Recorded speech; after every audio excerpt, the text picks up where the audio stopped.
Muito bem, estamos de volta pela Rádio Cultura de Ituverava, nesta manhã de sábado, dia 5 de novembro de 2022. Agora são 9h03. A partir de agora, até às 10 horas, nós temos aqui a presença ao vivo, aqui nos nossos estúdios, da advogada especialista em Previdência Social, a Amanda Pereira da Silva Moura, e ela vai trazer para você, que é nosso ouvinte, informações importantes sobre as novas regras de aposentadoria para 2023 e também impactos da reforma da Previdência nos benefícios por incapacidade. Doutora Amanda Moura, bom dia, seja muito bem-vinda aos estúdios da Rádio Cultura de Ituverava.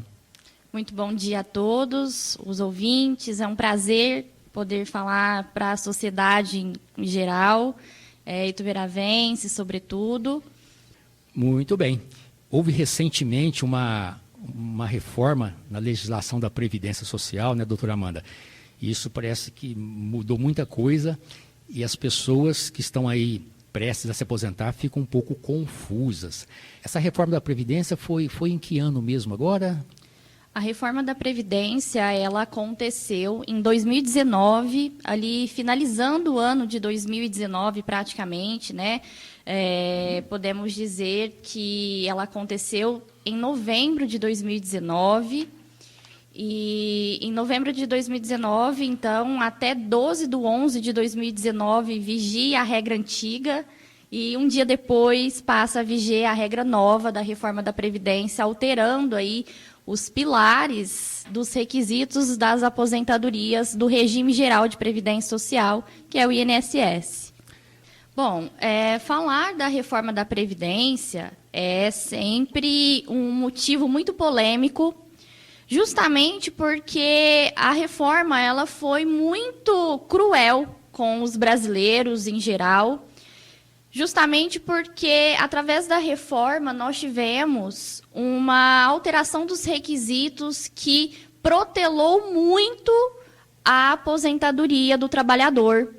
E aí a reforma, como ela foi muito abrangente, né, ela trouxe alterações de requisitos como idade, tempo de contribuição, e afastou o brasileiro aí anos, talvez em alguns casos mais de 10 ou 15 anos da sua aposentadoria, fez com que as pessoas repensassem o modo, né, de ver a Previdência, e justamente as pessoas que estavam se apegar, já havia aquela ideia de que aposentar era um caminho reto, né, e comum na vida, percebeu que depois da reforma isso não é mais assim. As alterações mais evidentes foram justamente nas aposentadorias mais conhecidas, que foi a aposentadoria por tempo de contribuição e a aposentadoria por idade. Essas eram modalidades de aposentadorias conhecidas popularmente, as pessoas já haviam se programado para ter, por exemplo, o homem 35 anos de tempo de contribuição, a mulher 30 anos de tempo de contribuição, e isso mudou. Por quê? A reforma da Previdência, ela extinguiu essas modalidades de aposentadoria, né? E quando eu digo ela extinguiu, de fato é isso mesmo.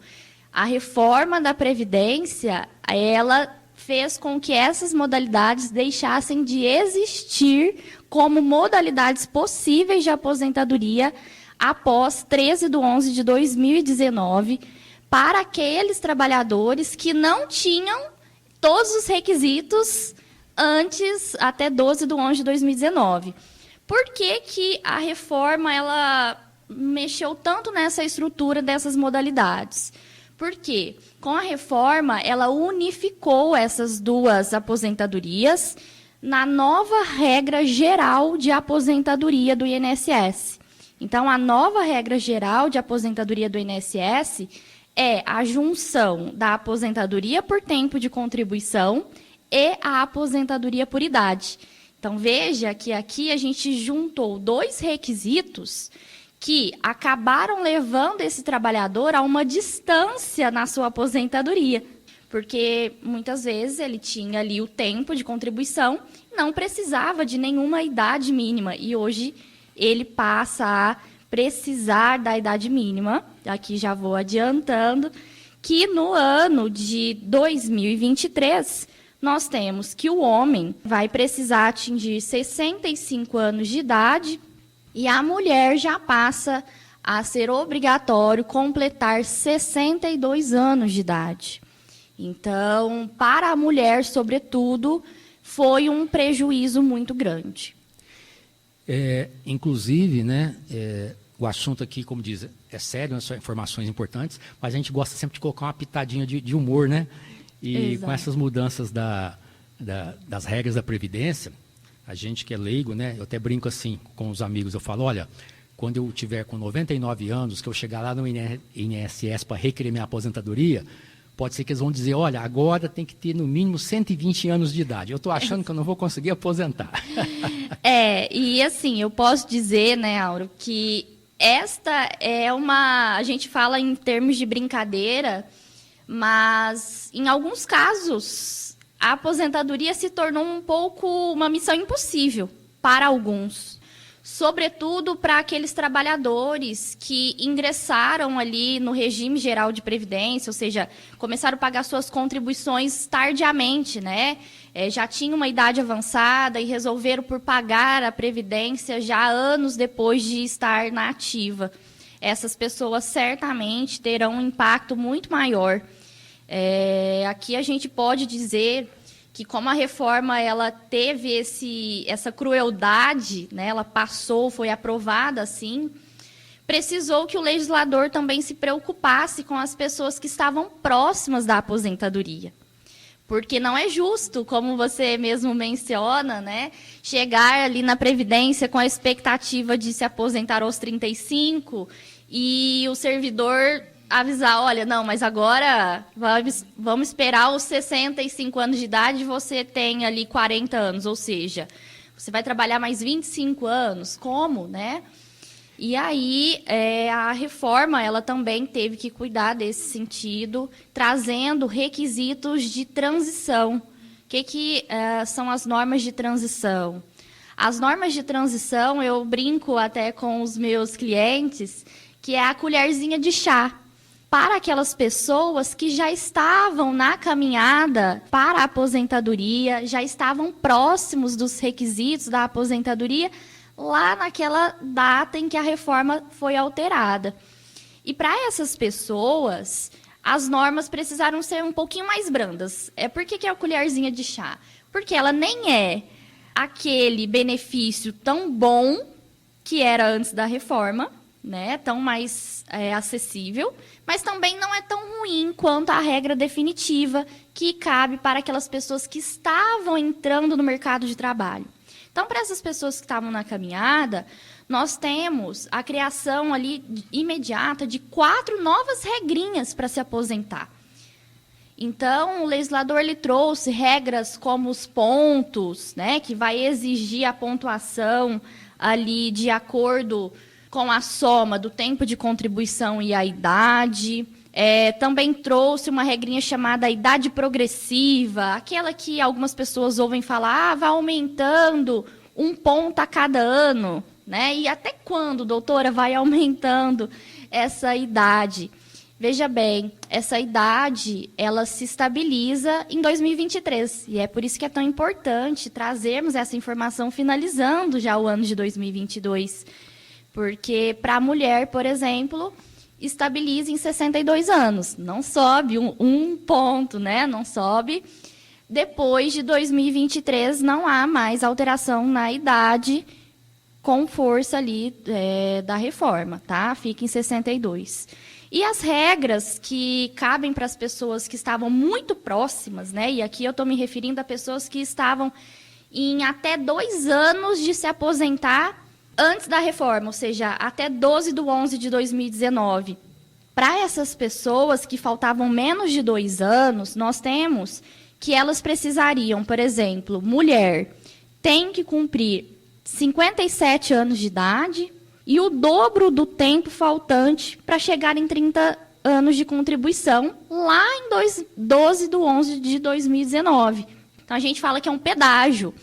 ela precisava cumprir um pedágio aí do dobro do tempo. E quando a gente fala do dobro, a gente está falando em 100% do tempo faltante, né? E essa pessoa, então, se faltavam 2 anos, ela vai ter que trabalhar mais 4. Só que ainda era uma regra possível para essas pessoas que estavam próximas, para não ter que trabalhar aí 10, 15 anos a mais e não ter o impacto financeiro da regra. Tá bom? Aqui a gente vai tratar logo sobre esses impactos, porque a reforma também alterou. Agora são 9h17. Você está ouvindo a Rádio Cultura de Ituverava, programa Aldo Valise.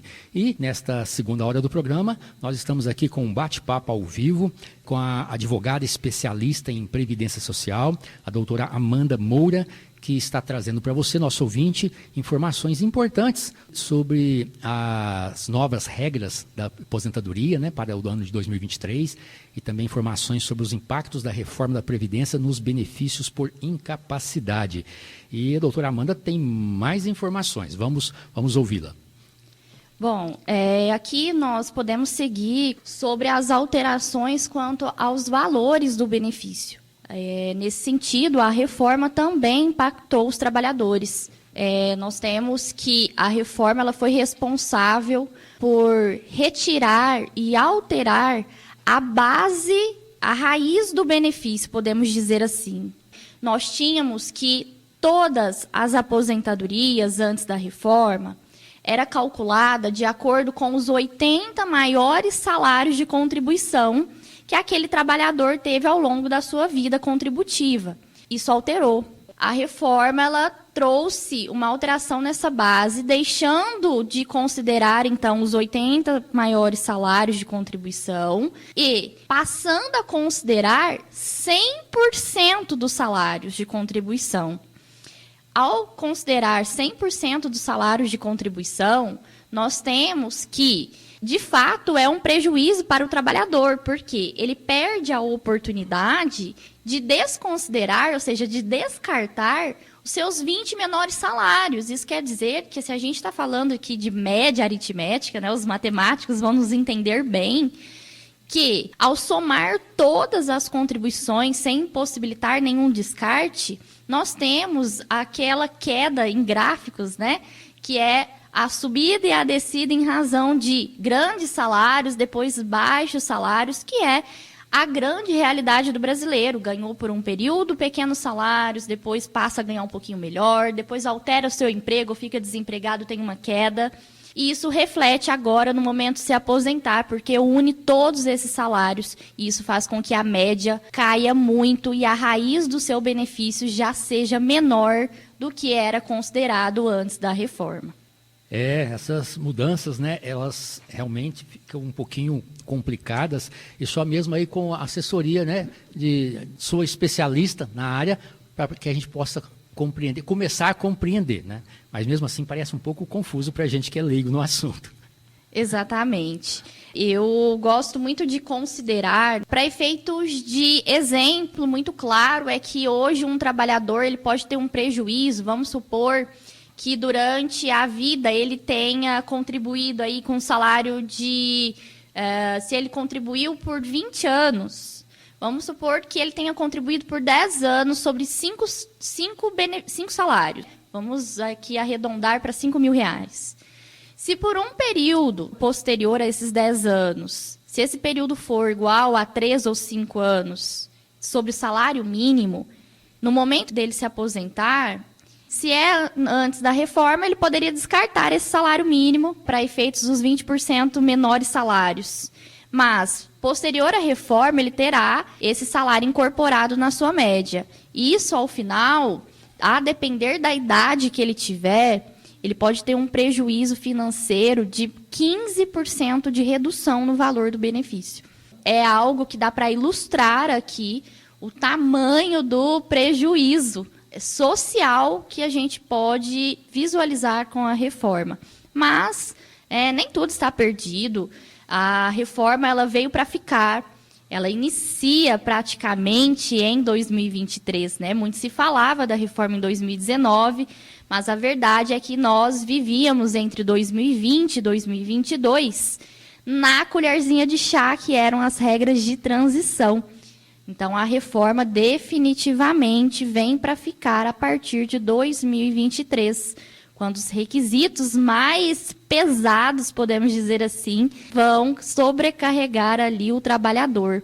Então, a assessoria, ela é importante, né, em todos os sentidos, não só na advocacia, né? Quando a gente precisa de uma ajuda com a saúde, a gente vai ao médico, né? E quando a gente precisa de um auxílio sobre a previdência, a gente também precisa procurar um especialista para nos ajudar, porque existem, sim, saídas. Eu gosto de dizer até aos meus clientes, milagre eu não faço, mas a gente pode estudar juntos como escapar dessas vias amargas que é a reforma da Previdência. Interessante que a gente, né, o cidadão, de um modo geral, a gente desconhece a existência de muitas leis que proporcionam algum benefício para a gente. Já aconteceu comigo de vez em quando, sem querer, descobrir uma lei e, nossa, olha, essa lei aqui, ela me garante um direito sobre alguma coisa que eu desconhecia. Por isso que é importante sempre procurar assessoria jurídica, porque muitas vezes a pessoa desconhece Exatamente. o que a lei pode beneficiá-la, né? Esse assunto, né, que você escolheu para falar para os nossos ouvintes hoje, ele é muito amplo. Tem um monte de gente nos ouvindo que recebe, tipo assim, auxílio-doença ou aposentadoria por invalidez, auxílio-acidente, pensão por morte, tem lá o BPC, né?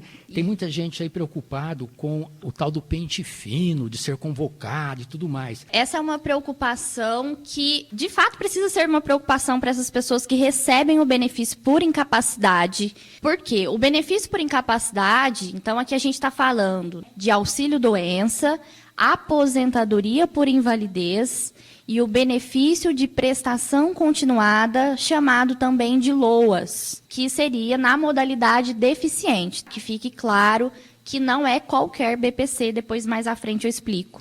Mas esses benefícios, onde as pessoas se encontram afastadas das suas atividades por força de uma doença que incapacitou ela para essas atividades, veja que o INSS, existe uma legislação que pode rever esses benefícios dentro do prazo de 2 anos, ou seja, a cada 2 anos, esses benefícios podem ser revisados. E o que boa parte da população desconhece é que na aposentadoria por invalidez isso também é uma realidade, ou seja, a aposentadoria por invalidez, ela nem sempre será vitalícia.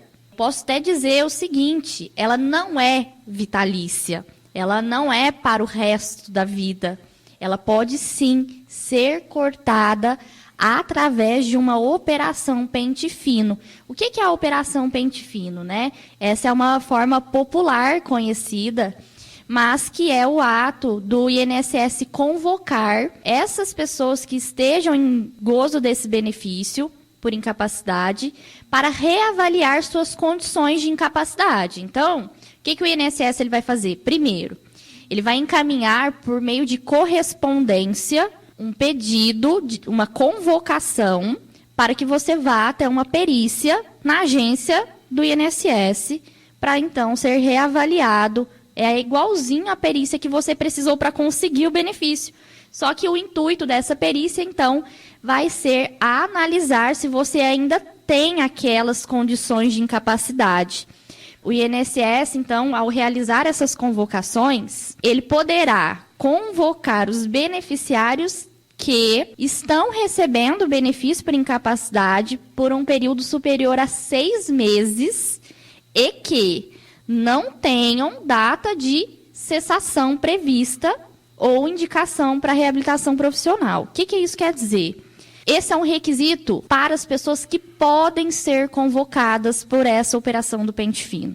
Então, fique muito atento, porque acontece muitas vezes de existir convocações indevidas, porque as pessoas que já passaram por perícias periódicas, dentro de 6 meses do recebimento do benefício, isso acontece muito com o auxílio-doença, né? Ou que já foi até a perícia do INSS para pedir o seu auxílio-doença e teve lá na sua cartinha do deferimento do benefício uma data, já tem uma data prevista para encerrar, veja que essa pessoa ela já tem a data prevista. Então, o INSS não pode convocar e falar, olha, antes desses 6 meses eu vou te chamar para perícia e aí se eu avaliar que você não tem mais as condições eu vou cortar. Isso não pode acontecer. E as pessoas que recebem o BPC-LOAS, deficiente, no caso, porque aí sim a gente tem constatado aqui a deficiência, elas podem ser convocadas se ela já tem a cada 2 anos, se ela não passou por essa perícia de revisão nos últimos 2 anos. E agora, só para a gente conseguir finalizar esses detalhes do pente fino, quem não pode ser convocado, Auro? Não podem ser convocados pela perícia do pente fino aposentados por invalidez ou pensionistas inválidos, que são aquelas pessoas que, em razão da invalidez, permaneceram com a pensão por morte, que tenham mais de 60 anos de idade. Se é o seu caso, você já tem 60 anos de idade e recebem esses benefícios por incapacidade, você não poderá ser convocado pelo INSS para o pente fino. Também não poderá ser convocado quem recebe benefício por incapacidade e seja portador do HIV. E os beneficiários que tenham 55 anos de idade ou mais e que tenham mais de 15 anos dessa aposentadoria por invalidez ou recebam o auxílio-doença por 15 anos. E tenham mais de 55 também não podem ser convocados. Isso é um critério de segurança jurídica.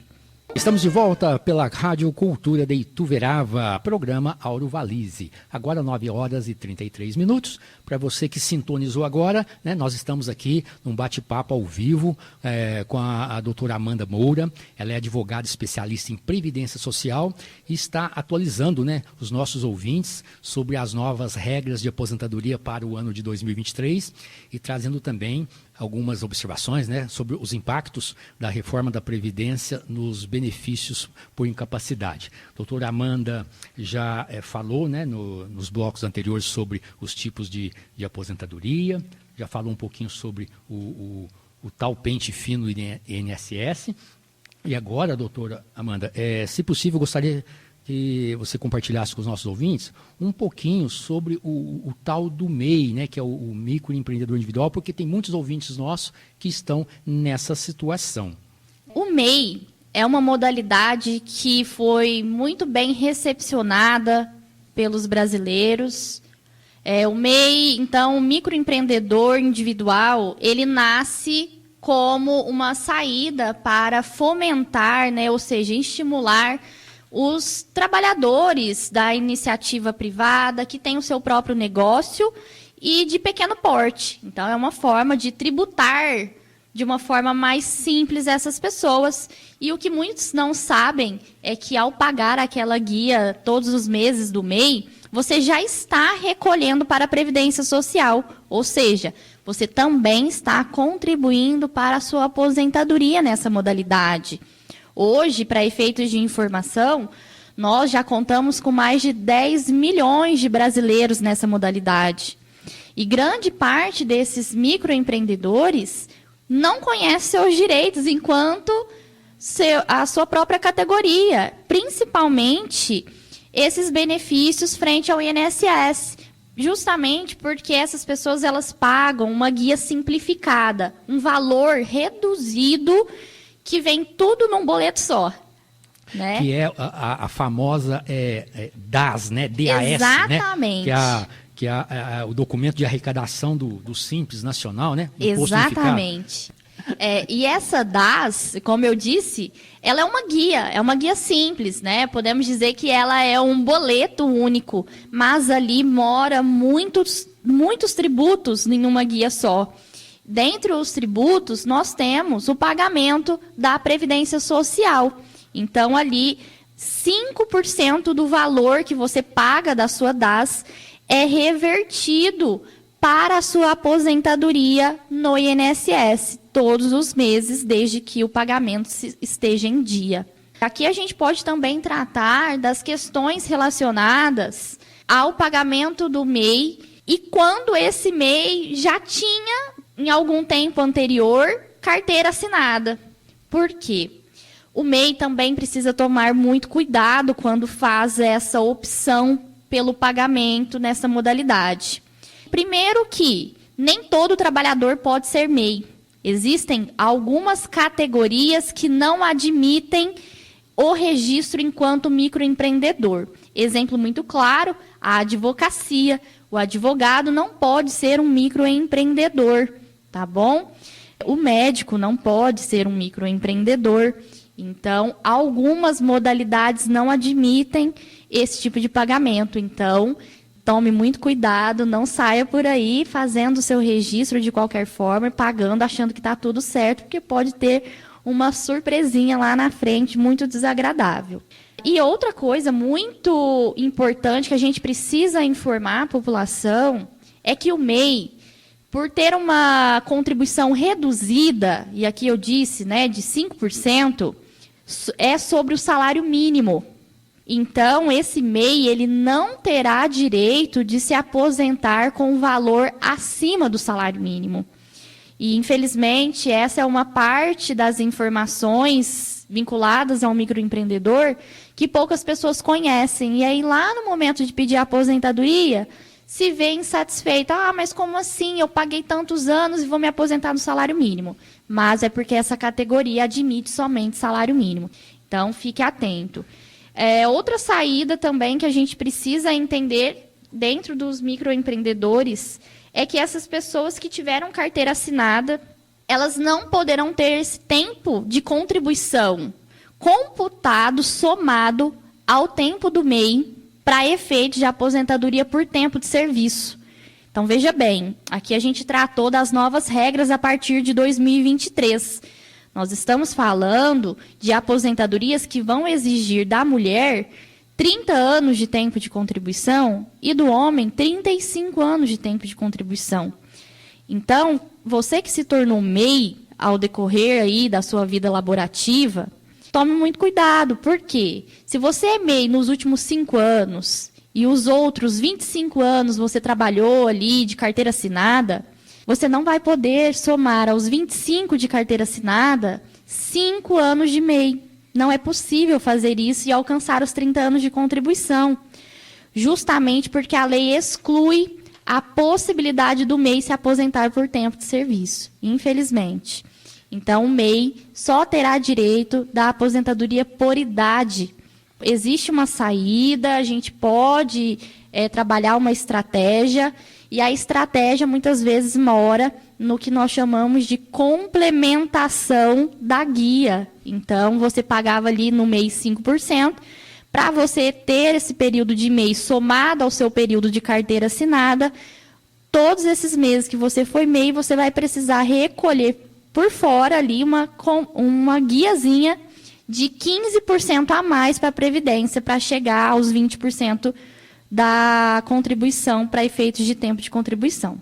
Então, é muito importante, né, todas essas considerações que você está fazendo, porque então, são muitos detalhes, conforme eu mencionei anteriormente, a legislação tem vários detalhes que o trabalhador, em geral, desconhece. Então, muito importante realmente essa assessoria, né, jurídica para que possa encontrar a melhor saída, a melhor solução para cada caso. Exatamente. Tá?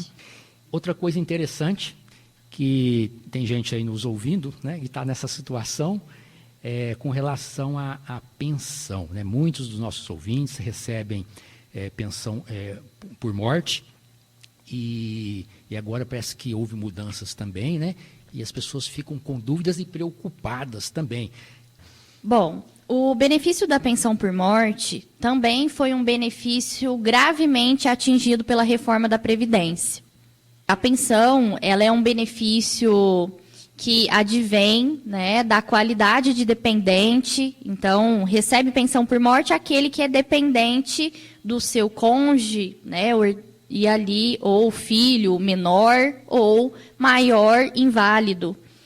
E essas pessoas que passaram a receber a pensão antes da reforma, vejam que elas passaram a ter 100% da sua pensão recebida. Isso quer dizer que no momento do óbito, ali do seu dependente, do seu cônjuge ou do seu pai, mãe, enfim, você passou a ter direito, antes da reforma, a receber o mesmo valor que ele recebia do benefício de aposentadoria. ou que ele teria direito de receber ali a título de aposentadoria por invalidez se naquela ocasião do óbito ele não era aposentado. O que a reforma vem e altera? Ela altera justamente essa fonte de pagamento, essa forma de calcular o benefício. Então, ela retira a possibilidade de ganhar 100% do benefício que a pessoa que veio a óbito tinha direito e passa a tirar um percentual aí para o dependente de apenas 50% do valor do benefício, acrescidos de 10% por dependente que esteja habilitado para receber essa pensão. Na prática, o que isso quer dizer? Se você tinha direito, vamos supor que tinha ali você é dependente do teu marido ou da tua esposa, e ela veio a óbito após novembro de 2019. A lei ela vai alcançar, então, após a reforma, porque o óbito foi após a reforma. Então, você já estará sobre a norma posterior à reforma. Isso vai fazer com que você não tenha direito de receber os mesmos valores que ele recebia enquanto aposentado. E passa a receber um percentual de 50%, e se você é a única dependente ou o único dependente, mais 10%. Quer dizer que, ao invés de ficar com 100% do valor do benefício, você passa a ter somente 60% desse valor. De fato, é um prejuízo para um amparo no momento em que a família atravessa tanta dificuldade que é o óbito. Essa reforma da Previdência Social afeta os servidores públicos ou não, doutor? Ou é outra maneira? Bom, quando nós nos referimos aos servidores públicos, nós precisamos diferenciar eles em algumas categorias. Servidor público não são todos iguais. Tá? Primeiro que nós precisamos entender a esfera que ele esteve vinculado. Então, ele pode ser um servidor público federal, um servidor público estadual ou um servidor público municipal. Tudo isso também vai ser alterado com impactos diferentes, porque cada esfera do poder ali, federal, estadual e municipal, tem a sua própria dinâmica. Segundo que aqui a gente precisa excluir os comissionados e os seletistas, que também podem participar ali de uma prestação de serviços vinculados ao município, sobretudo, ou ao Estado, mas que não são servidores públicos. Então, o servidor público é aquele concursado efetivo. E essas pessoas sofreram também, por incrível que pareça, estando vinculado ao serviço público, os impactos da reforma da Previdência também. A reforma da Previdência ela alcançou os servidores públicos federais em primeiro momento. Então, foram os primeiros a sofrerem os impactos da reforma, foram os servidores públicos da esfera federal. Então, o servidor federal teve copiado na íntegra a reforma da Previdência. Então, a reforma, os mesmos requisitos que nós tratamos lá no primeiro bloco, passaram a valer também para os servidores públicos, só que aqui no servidor público a gente tem um adendo, né?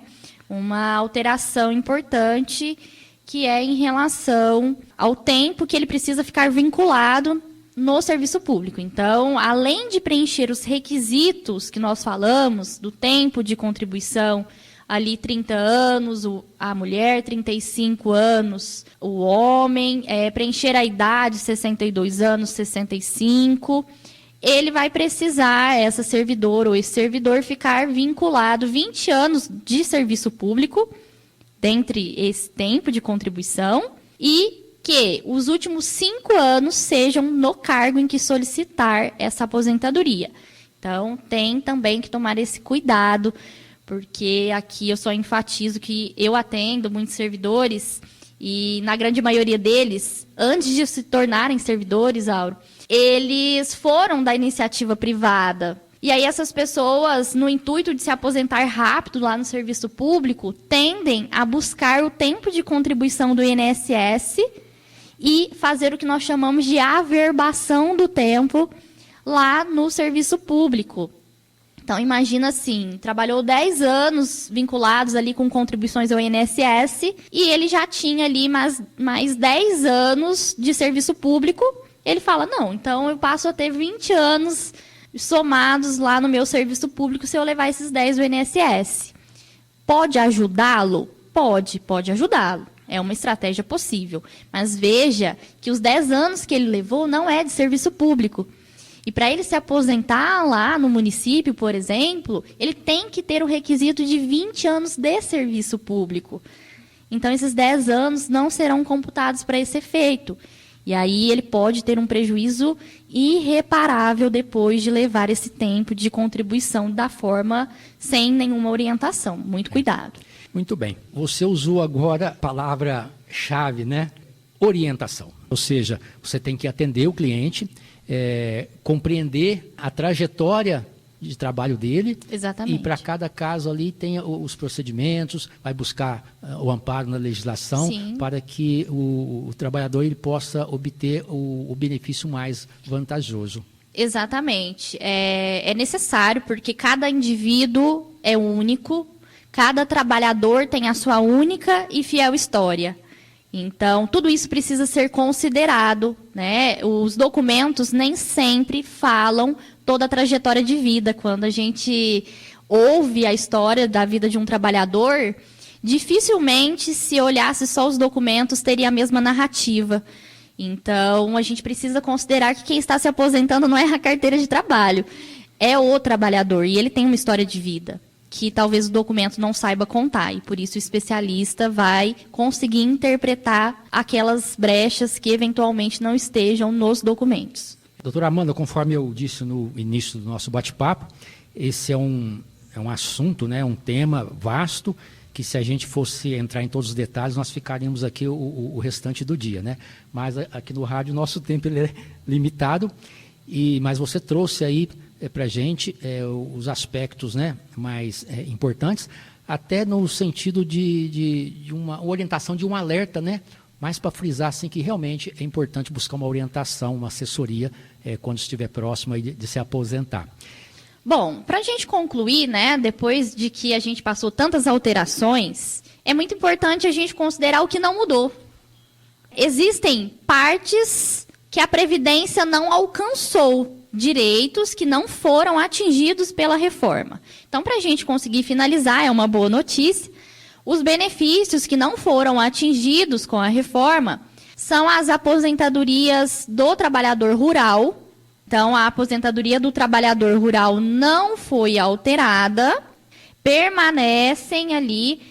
Desde o começo, ela foi alvo de grandes propostas de alterações, como o aumento da idade mínima para as mulheres e tudo mais. Mas essa proposta não passou lá na época da votação da reforma, então permanecem as mesmas regras da aposentadoria rural que já existia antes da reforma. O benefício de prestação continuada, o LOAS, também não foi alterado pela reforma, porque ele também é um benefício assistencial e não é um benefício previdenciário em si. E também não foi alterado as regras dos beneficiários ali, dos aposentados, que sejam portadores de deficiência. Então, o trabalhador PCD ou a pessoa que tenha deficiência não teve os seus requisitos alterados. Essas pessoas têm uma redução no tempo de contribuição ou na idade para se aposentar, e a reforma não mudou isso. Doutora Amanda, em nome da direção da Rádio Cultura, né, eu agradeço pela sua presença, por você ter disponibilizado o seu tempo para vir até o nosso programa, compartilhar com os nossos ouvintes essas informações importantes. Então, muito obrigado pela sua presença e que, quem sabe, numa outra oportunidade, você possa estar aqui novamente presente, trazendo mais informações, porque esse assunto realmente ele não se esgota e faz parte do dia a dia. Foi um prazer muito grande, né, recebê-lo aqui no nosso estúdio. Eu que agradeço a oportunidade, eu me coloco à disposição. Obrigado aos ouvintes também, que tiraram um tempinho aí pela manhã do sábado para nos ouvir. Espero voltar mais vezes, estar aqui com vocês, passando informação, porque é isso que a gente precisa. Quanto mais informado a sociedade ficar, mais caminhos proveitosos nós teremos enquanto sociedade. Com certeza. E para quem quiser entrar em contato com a doutora Amanda Moura, né, é só pesquisar aí nas redes sociais, lá no Instagram, no Facebook, é só pesquisar Amanda Moura, advogada, e você vai encontrar as páginas, os links, lá tem os meios de contato da doutora Amanda. e ela pode estar passando informações, né, complementares, fazendo assessoria, tirando dúvidas dos nossos ouvintes. Ok? Bem, vamos ficando por aqui. Eu quero agradecer aos nossos ouvintes, né, pela audiência de hoje. Que vocês tenham um excelente final de semana, que os próximos dias sejam abençoados, cheios de muita saúde, paz, alegria e muita música também. E o nosso próximo encontro será no próximo sábado, dia 12 de novembro, a partir das 8 horas da manhã, aqui na Rádio Cultura de Ituverava. Muito obrigado a todos, e agora, enquanto eu me despeço aqui, né, da nossa convidada, eu deixo você aí no finalzinho do programa, ouvindo aí essa canção lindíssima, né, instrumental, né, tocada aí no piano por Bebo Silvestre, que inclusive o título da música é Piano.